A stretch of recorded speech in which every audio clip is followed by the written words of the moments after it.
You're watching Caribbean Today on YouTube. How many of our doctors, engineers, researchers will now be shut out of the U.S. market? How many will abandon their dreams of working abroad? And what happens to the families who depend on their remittances? President Donald Trump has announced a sweeping change to the United States H-1B visa program. Effective September 21st, employers must now pay a one-time fee of $100,000 for every new H-1B petition. That's up from the previous cost of just $2,000 to $5,000.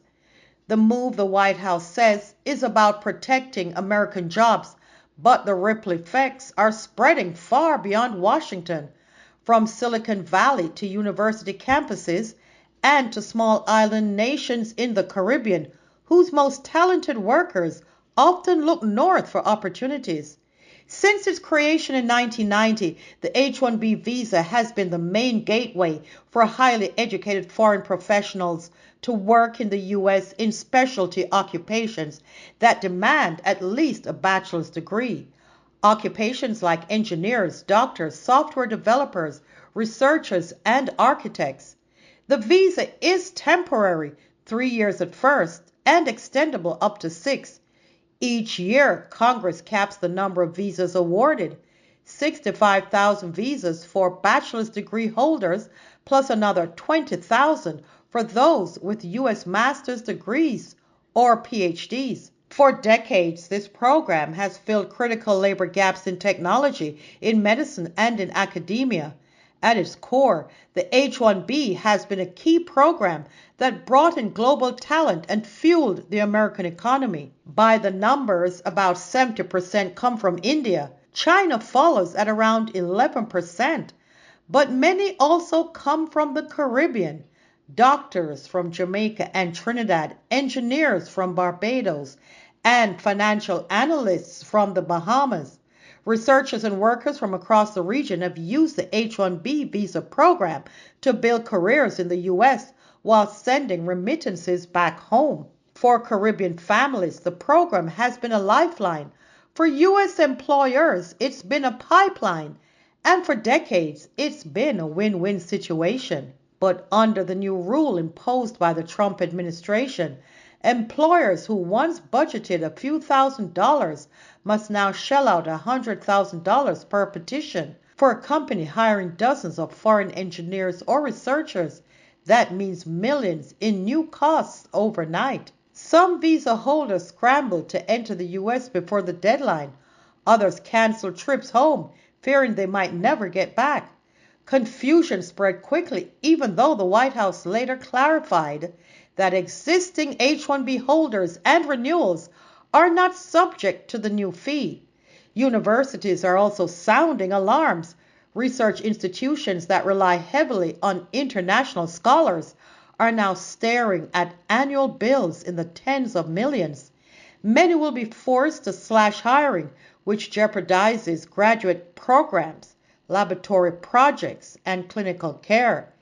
Education experts have warned that without H-1B workers, U.S. campuses simply cannot fill vital roles in science and engineering.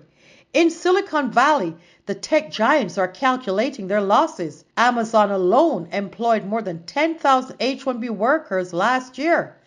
Microsoft, Meta, Apple, Google, J.P. Morgan Chase have all relied on the program to source talent. Now, with the astronomical new fee, economists warn of a looming brain drain as skilled workers look to Canada, Europe, or back to their home regions instead. Many Caribbean professionals rely on the H-1B to secure work in the U.S., particularly in medicine, STEM, and academia. For Caribbean families, this is more than economics.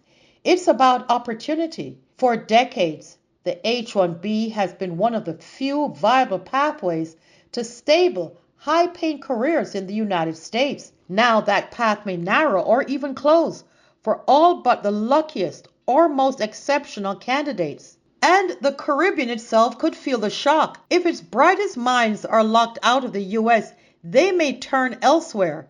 That might ease the so-called brain drain that has long worried Caribbean governments. but it could also choke off remittances, a lifeline for economies from Jamaica to Guyana.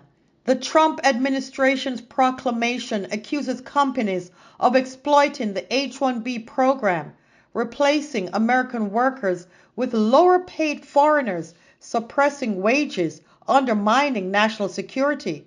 By imposing this fee, the White House says it is forcing employers to think twice and encouraging them to hire Americans first. But critics are unconvinced. They point out that before filing any petition, employers must already attest under penalty of law that hiring an H-1B worker will not harm U.S. wages or conditions. And decades of research show that H-1B workers don't take jobs from Americans. In fact, they complement them. In tech, in engineering, and in medicine, the unemployment rate has long been far lower than the number of open positions. Simply put, the demand exceeds the supply. And yet, instead of investing in domestic STEM education and funding universities, research grants, and training programs, the Trump administration has cut budgets and canceled projects. Critics say that now, by choking off foreign talent, Washington risks a double blow. Fewer skilled immigrants and fewer homegrown scientists, too. Immigration lawyers argue the president has overstepped. Only Congress, they say, has the power to set visa fees. If courts agree, the policy could be blocked or struck down. And for the Caribbean, the questions multiply. How many of our doctors, engineers, researchers will now be shut out of the U.S. market? How many will abandon their dreams of working abroad? And what happens to the families who depend on their remittances, the students who look to them as role models, the small economies that count on their success? Will America continue to be a place where the world's best and brightest can come to build, to heal, and to innovate? Or will that $100,000 barrier close the door to all but the wealthiest companies and the most privileged candidates? In Kingston and Port of Spain, in Bridgetown and Castries, in townships across the Caribbean, young men and women are watching closely.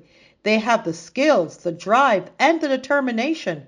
But now they face a question they never expected to ask, and that is, will they be permanently locked out of opportunities in the United States? At CaribbeanToday.com, we cover your world.